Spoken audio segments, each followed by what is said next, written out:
La matinale d'Europe 1. Nico Saliagas. À la une de l'actualité. Les élèves pourront-ils passer sereinement leur bac ? La menace de grève plane toujours. Les premières épreuves commencent lundi. Reportage avec des professeurs très remontés dès le début de ce journal. Quelle arrivée catastrophique. Nathalie Loiseau, contrainte de renoncer à la présidence du groupe libéral au Parlement européen. Conséquence de ses propos imprudents et insultants à l'égard de ses propres alliés. Gros coup dur pour Emmanuel Macron. Les explications de notre correspondante à Bruxelles dans un instant. Le plan de sauvetage de Huawei, le constructeur de smartphones est dans la nasse. Les ventes sont en chute libre. Europe 1 vous révèle comment le géant chinois pense pouvoir sauver les meubles. Et puis 2,5 millions d'euros en petite coupure. Magot découvert par la police dans un appartement d'Ivry-sur-Seine. Récit dans cette édition. 8h12, Vincent Hervouette, on viendra sur la tension entre Washington et l'Iran, puisque les États-Unis accusent les Iraniens d'être responsables de l'attaque des deux pétroliers dans le golfe de Man. On en parle depuis ce matin. Et à 8h15, Audrey Caspomara recevra François Ruffin, député La France Insoumise de la Somme. Europe 1. Les élèves ont-ils besoin d'encore davantage de stress ? Le bac commence lundi et les syndicats maintiennent leur menace de grève pour protester contre la réforme Blanquer. En fonction du niveau de mobilisation, les épreuves risquent d'être perturbées, même si l'éducation nationale prend ses dispositions. Reportage dans l'Académie d'Aix-Marseille, signé Nathalie Chevance. Dans certains établissements, les proviseurs ont préféré prendre un maximum de précautions pour éviter une pénurie de personnel le premier jour du bac. C'est le cas au lycée Saint-Exupéry. Fait exceptionnel, la totalité des enseignants, 180 personnes, ont été convoquées pour surveiller les épreuves, alors qu'il en faudrait 2 fois moins.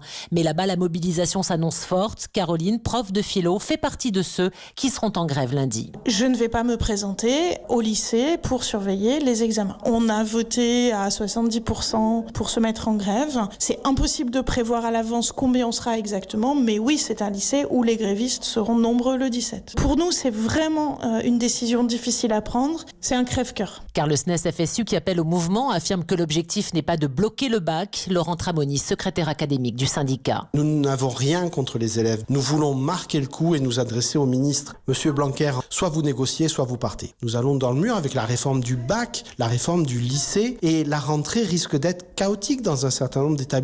Nous faisons notre travail de lanceur d'alerte. Et cette grève pourrait s'étendre sur toutes les épreuves, voire sur certaines corrections. Marseille, Nathalie Chevance, Europe 1. Nathalie Loiseau aurait mieux fait de tenir sa langue. Oui, ça lui aurait en effet évité un crash sans précédent à Bruxelles lors d'une conversation informelle avec des journalistes. Elle a critiqué et même insulté certains de ses partenaires européens et cela lui coûte très cher puisque la voilà contrainte de renoncer à se faire élire présidente du groupe libéral. Avec nous Isabelle Horry, notre correspondante à Bruxelles. Cette maladresse a de lourdes conséquences politiques. Pour tout dire, Isabelle, c'est toute la stratégie européenne d'Emmanuel Macron qui est menacée.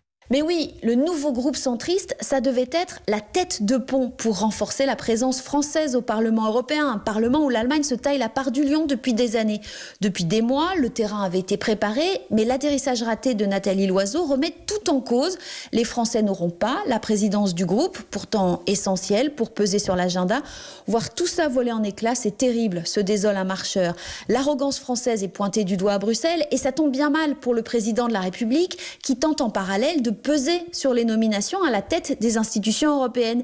Il y a quelques jours, un proche expliquait que le dispositif européen d'Emmanuel Macron s'appuyait sur 2 clés de voûte, Nathalie Loiseau au groupe et Michel Barnier à la présidence de la Commission européenne.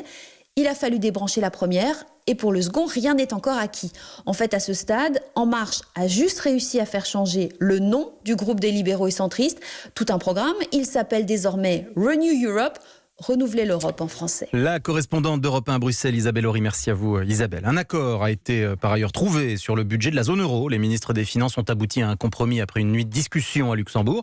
Pour Bruno Le Maire, il s'agit d'une avancée qui aidera les pays de la zone euro à devenir plus compétitifs. La création, je vous le rappelle, d'un budget propre à cette zone euro était un projet phare d'Emmanuel Macron. Washington tient Téhéran pour responsable des attaques survenues hier contre 2 pétroliers en mer d'Oman. L'Iran dément ce matin toute implication. Le ministère des Affaires étrangères iranien déclare que les soupçons américains sont sans fondement et reproche aux États-Unis, je cite, un sabotage diplomatique. Vincent Hervouette reviendra précisément sur cet événement et la montée des tensions entre les États-Unis et l'Iran juste après le journal. Et c'est une autre conséquence de la diplomatie de Donald Trump, la guerre commerciale entre les États-Unis et la Chine. Résultat, le géant Huawei traverse une très mauvaise passe. Les ventes sont en chute libre, notamment parce que Google va priver le constructeur des logiciels qui font fonctionner ses smartphones.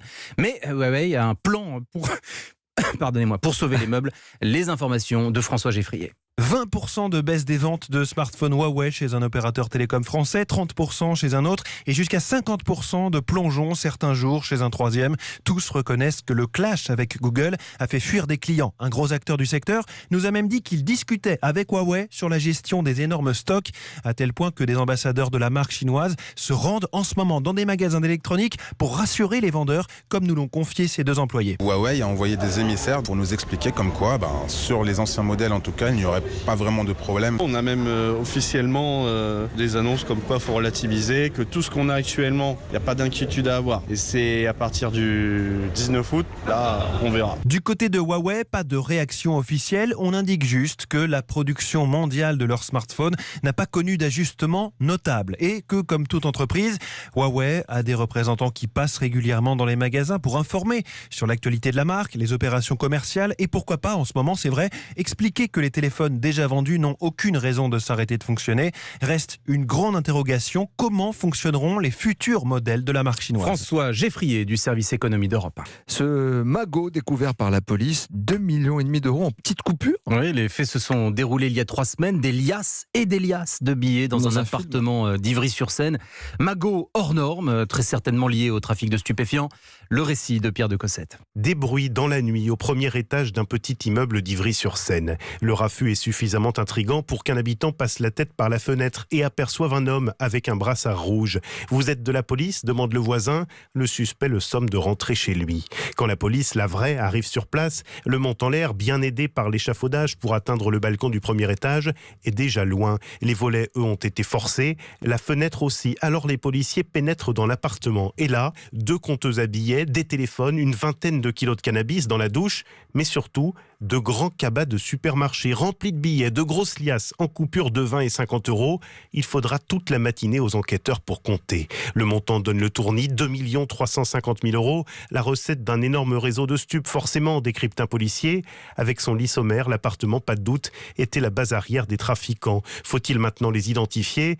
La PJ aimerait aussi mettre un nom sur ce visiteur nocturne bien renseigné. Peut-être juste un petit voyou ou alors un concurrent dont on se demande encore s'il est reparti de là les poches pleines. Pierre de Cossette du service police-justice d'Europe 1.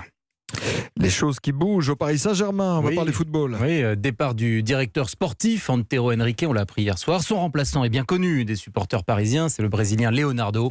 Après une saison ratée, ce sont les grandes manœuvres. Explication Jean-François Pérez. Cela faisait quelques semaines déjà que l'avenir d'Antero Henrique était bouché au PSG. Le Portugais avait certes contribué aux arrivées retentissantes de Mbappé et Neymar dans la capitale, mais son action était de plus en plus contestée. Transfert coûteux et raté à l'image de l'Argentin Paredes, décision brutale, communication quasi inexistante.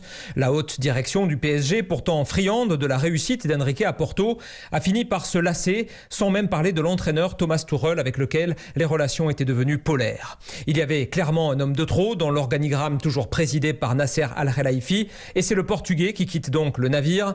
Pas forcément un bon signal pour Neymar et le clan brésilien en général, bien meilleur pour les Français, Kylian Mbappé en tête qui réclamait plus de responsabilités, mais pas seulement. Comme Europe 1 vous le révélait, le revenant Leonardo souhaite conserver Adrien Rabiot, un joueur qu'il a vu débuter et sur lequel il aimerait compter malgré le conflit ouvert entre les deux parties. La balle est dans le camp Rabiot. On en saura plus lors de la présentation du nouveau directeur sportif qui ne devrait pas tarder. Jean-François Pérez, le chef du service des sports d'Europe 1. Et j'ajoute que les Françaises sont désormais certaines d'être qualifiées pour les 8e de finale de la Coupe du Monde. Conséquence, par ricochet, de la victoire hier soir de la Chine contre l'Afrique du Sud. Bravo les filles, le journal de la Coupe du Monde dans la matinale d'Europe 1, ce sera 8h35 avec Jérôme Lacroix. Et merci vos David réactions Doucan. À lundi. Continuent d'arriver sur Twitter avec le hashtag Europe 1.